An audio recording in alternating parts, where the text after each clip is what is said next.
অনেকেই মাঝে মাঝে টয়োটা অরিসের জন্য নক দেন। তো অরিস আসলে সবসময় পাওয়া যায় না, কারণ এগুলো যারা একবার কিনে সহজে সেল করতে চায় না। আর এই গাড়িগুলো বাংলাদেশে একটু কম পাওয়া যায়, বাট এই গাড়িগুলোর কাস্টমার একটু রেয়ার, বাট এই গাড়ি ছাড়া কিনবে না। কিনবে না। আর অরিসের মধ্যে অনেকগুলো প্যাকেজ হয়, এটা একটু হাই প্যাকেজ। জি ভাইয়া, অরিসের 3টা প্যাকেজ হয়। আচ্ছা একটা হয় অরিস গুন্ডম, হুম। এটা হলো অরিস জি।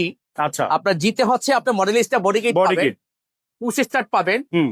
এবং ভিতরের সিটটা একটু স্পোর্টস মুডি হবে। আচ্ছা, মানে খুবই কমফোর্ট আর কি। জি, এবং এটা কিন্তু ইয়ং জেনারেশনের ক্রাশ। হ্যাঁ হ্যাঁ হ্যাঁ হ্যাঁ, ইয়াং জেনারেশন বলেন বা এজ বলেন, কম বেশ সবাই এটা একটু জি, পছন্দ জি, করে। এটা মানে পছন্দ করে। এটা কাস্টমার বেসটা একটু প্রিমিয়াম টাইপের আর কি। জি ভাইয়া।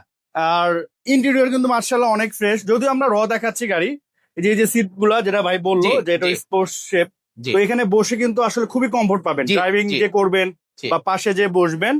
এই হচ্ছে স্টিয়ারিং, মাইলেজ হচ্ছে মাত্র 87,000 অরিজিনাল মাইলেজ, ফুল জি ভাইয়া। স্টার্ট পাচ্ছেন।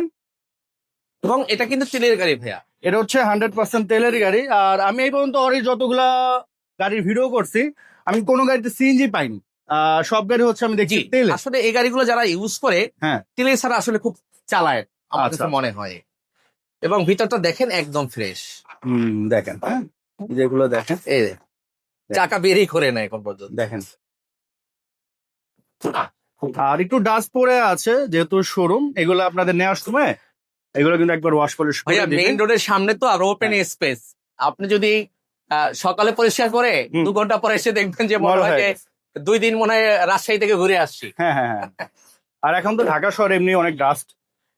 কিন্তু আপনি ইঞ্জিনটা একটু দেখান, এত ফ্রেশ ইঞ্জিন, মনে হবে রিকন্ডিশন ইউনিট। আর ভিডিওতে যেভাবে দেখতে পাচ্ছেন, বাস্তবে যখন আসবেন জাস্ট ওয়াশটা করে দিলে জি ভাই। নিজেই বুঝবেন যে এটা কন্ডিশন আসলে জি। কেমন। ভাই এটার মডেল ইয়ার কত? এটা মডেল হচ্ছে 2012, রেজিস্ট্রেশন হচ্ছে 2017, এবং ফার্স্ট ইউজারের গাড়ি। প্রাইস কেমন পড়বে? এটার প্রাইস দিচ্ছি 17,80,000 টাকা। 17,80,000 না, 17,50,000।